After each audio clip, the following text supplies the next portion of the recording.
My name is Danielle Harubin. I'm from this area, Williamston, Michigan.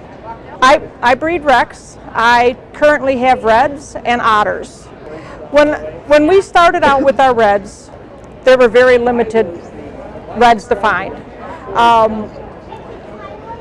We ended up starting with a brother and a sister. We had to find some others, and we did. Ended up breeding some of our black otters into our red line just because there wasn't a lot of choice. And we had to go across the country to get them at conventions.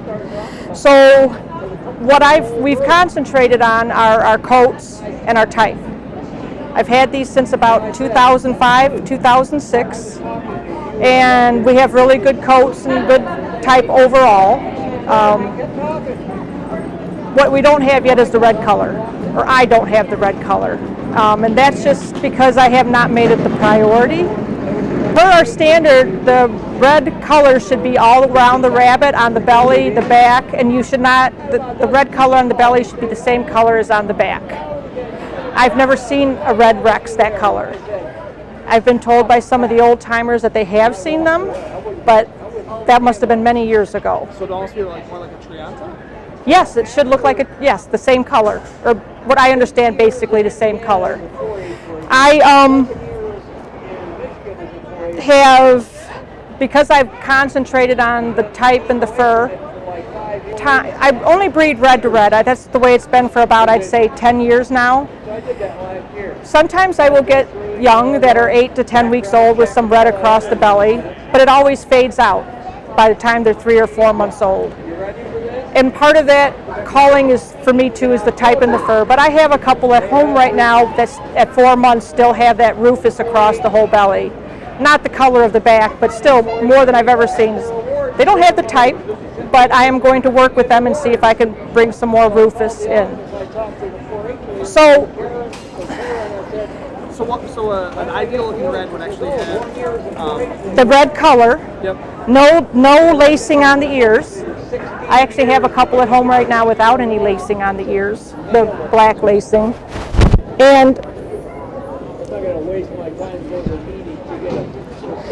And our belly would be the same color as the back. I mean, there's a very little bit of rufous in there, but it should be the same color as the back.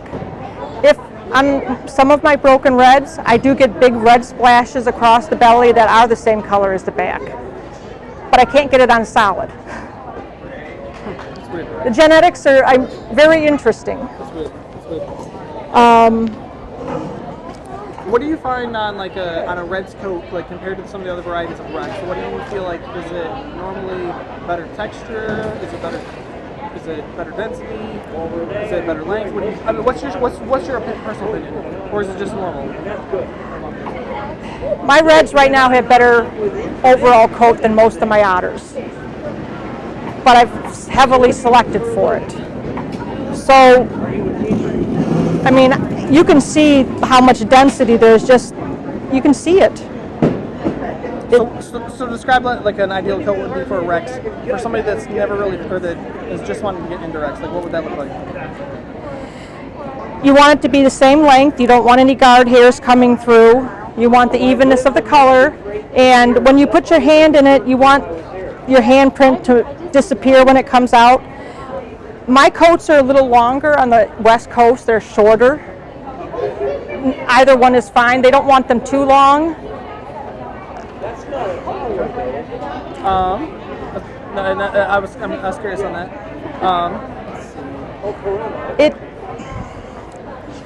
If somebody was to get started in reds, what is the best? What's your best recommendation for them to do? What would be the best thing? They need to find. There are several good breeders of reds across the country now that I would send them to. You're not always going to find them locally. You have to be willing to travel to a national show or the convention show to find a good red. It's just not an everyday color. So you would recommend somebody to go to the convention or national and buy a trio of them for one person, or for a couple people, or what do you think? If they were to call ahead to some of the breeders, they would be able to maybe arrange a trio. My reds come from 3 different breeders. the original breeder we got them from, who has usually a small amount. Cindy Bennett in Utah doesn't have as many as she used to, but she would bring 20 or 30 to a national show or convention. Yes, yes. There was one convention, there were over 40 reds. They were like the 4th largest class. The Gerlachs in Minnesota have really nice reds, and they first got them out of their casters. And so most of what I consider my fur and my type is from a couple bucks that I have gotten from them over, like the last one was about 3 or 4 years ago. They have phenomenal coats and bone and type. You may have to just get a couple from one breeder, a couple from another breeder. There's another breeder in Missouri now, I can't think of their name, but they also have a lot of nice reds.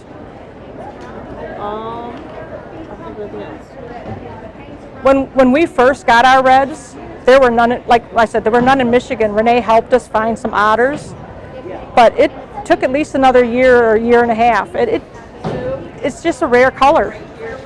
And I only breed reds to reds. I have not introduced an outside color for at least 10 years.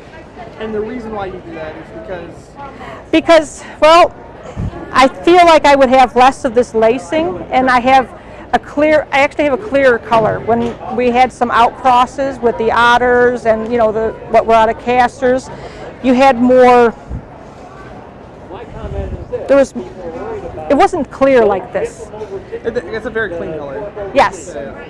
I got you. Okay.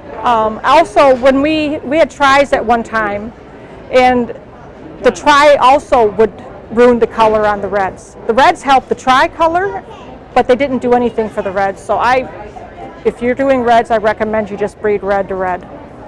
Okay, can I add one more thing? Of course, go ahead. One of the other things when you're looking for reds, not all judges check for it, but they should, is you should not have a blue undercolor under your coat. Perfect. No. See, there's no blue undercolor there. It's not as. Perfect. Yeah, the undercolor looks really nice. And that is one of my little things that I feel is very important. And after we've been judged by a judge, if they don't do it, I usually sometimes I'll say something and ask them, you should do that. Because, you can have a clear coat and it still has a blue undercolor. Because the surface color is right, but the undercolor. Yes, and you can have like a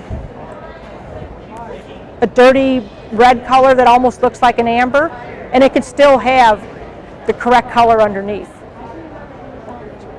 Why do you raise rabbits? Because my daughters saw rabbits being shown in the barn where they were showing their chickens and geese and ducks.